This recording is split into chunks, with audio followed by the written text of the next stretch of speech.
Demikian ini bukan hanya bagi orang yang berkebutuhan, melainkan banyak di antara orang yang sudah berkecukupan. Apakah hal ini dilarang? Tentu tidak dilarang.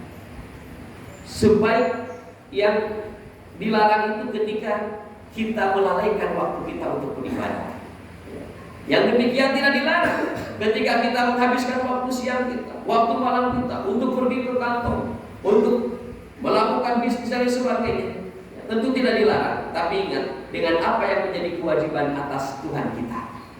Karena tidak sedikit orang yang sibuk dengan urusan duniawinya, maka terkadang dia lupa dengan urusan ukhrawinya. Sebagai contoh, saat panggilan azan berkumandang, terkadang kita santai tanpa beban. Saat diajak pergi ke pengajian, terkadang kita suka banyak alasan. Dan saat diajak baca Quran, kita sering bermalas-malasan. Maka jika terjadi hal demikian, berhati-hatilah dengan yang namanya racun kehidupan. Saatnya kita bermuhasabah diri. Kira-kira berapa detik, berapa menit, atau berapa jam dalam 24 jam itu kita dekat dengan Allah Subhanahu wa Ta'ala. Jangan sampai kita menyesal di kemudian hari saat pintu kehidupan ini sudah ditutup.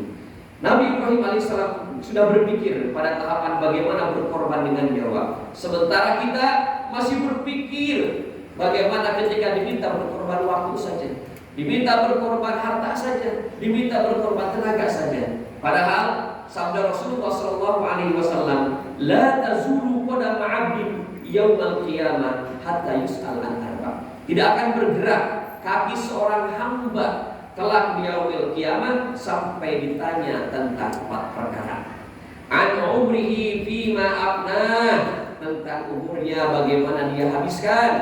Kemudian yang kedua, an ilmihi fima fa'al, tentang ilmunya bagaimana dia amalkan. Kemudian wa an malihi min aina iktasabahu wa fima anfaqahu, tentang hartanya bagaimana dia mendapatkannya dan kemana dia menginfakkannya. Wa jismihi fima abla, dan tentang dirinya, tentang tubuhnya bagaimana dia menggunakannya. Oleh karenanya mari kita maksimalkan untuk beribadah kepada Allah Subhanahu wa Ta'ala setiap detik, setiap menit, setiap jam. Maka harus ada di dalam pikiran kita bahwa wa ma khalaqul jinna wal insa illa liya'budun. Tidak semata-mata Allah menciptakan jin dan manusia melainkan untuk beribadah kepada Allah Subhanahu wa Ta'ala. Hadirin salat Idul Adha yang muliakan Allah Subhanahu wa Ta'ala. Allahu akbar, Allahu akbar, Allahu akbar, walillahil hamd. Kalau yang pertama ini adalah pelajaran buat kita bagaimana kita totalitas dalam beribadah kepada Allah. Sementara yang kedua adalah perlu